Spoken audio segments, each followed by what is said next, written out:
Gelombang kedatangan etnis Rohingya ke Indonesia masih terus terjadi. Terakhir, sebanyak 152 pengungsi Rohingya masuk Indonesia melalui Kecamatan Pantai Labu, Kabupaten Deli Serdang, Sumatera Utara, Kamis 24 Oktober 2024 kemarin.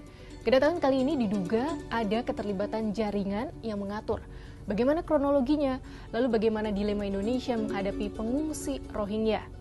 Para pengungsi Rohingya yang terdiri dari orang dewasa, anak-anak, dan bayi tiba dengan kapal kayu di perairan Pantai Labu pada Kamis sekitar pukul 03.00 WIB. Setelah turun dari kapal, mereka langsung naik ke dalam truk bak terbuka.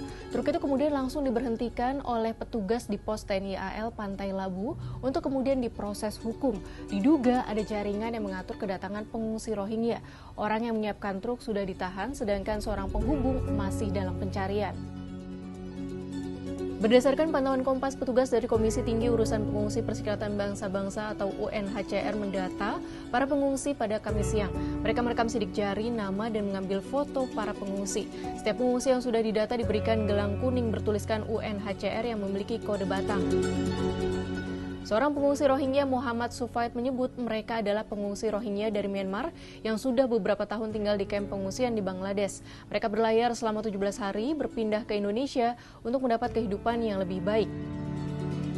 Namun tidak beda dengan kedatangan pengungsi Rohingya sebelumnya, kali ini juga terlihat penolakan warga.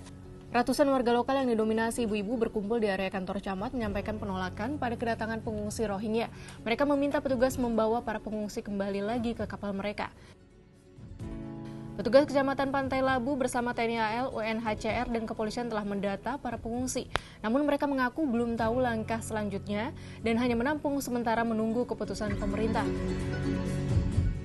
Adapun gelombang kedatangan etnis Rohingya ke Indonesia sudah terjadi sejak 2015. Realitanya, masalah ini mendatangkan dilema bagi Indonesia, di satu sisi terkait isu kemanusiaan, dan di sisi lain harus diakui menjadi beban negara. Kedatangan pengungsi selalu saja mendapatkan penolakan warga karena dianggap menjadi beban sosial. Bahkan wacana dari Wapres ke-13 Ma'ruf Amin yang ingin mempersiapkan Pulau Galang di Batam untuk menampung pengungsi Rohingya pun ditolak warga. Pertanyaannya kini, apakah pantas pengungsi Rohingya yang masuk ke Indonesia secara ilegal diperlakukan secara manusiawi? Guru Besar Hukum Internasional Universitas Indonesia Hikmahanto Juwana dalam artikel Opini Kompas 8 Desember 2023 menyebut, jika kehadiran warga etnis Rohingya bukanlah urusan Indonesia.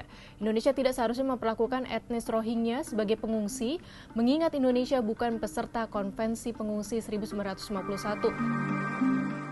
Apabila warga etnis Rohingya hendak diperlakukan sebagai pengungsi, ini merupakan urusan UNHCR, dan Indonesia hanya membantu sedapatnya mengingat para warga etnis Rohingya saat ini berada di Indonesia. Bantuan sedapatnya dari Indonesia tertuang dalam Peraturan Presiden Nomor 125 Tahun 2016 tentang penanganan pengungsi dari luar negeri.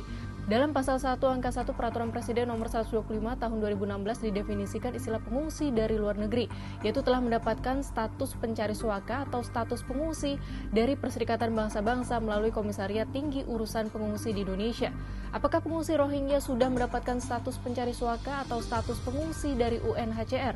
Apabila belum melalui proses screening ini, tidak ada keharusan bagi pemerintah untuk memperlakukan etnis Rohingya sebagai pengungsi luar negeri sehingga Peraturan Presiden Nomor 125 Tahun 2016 bisa diberlakukan.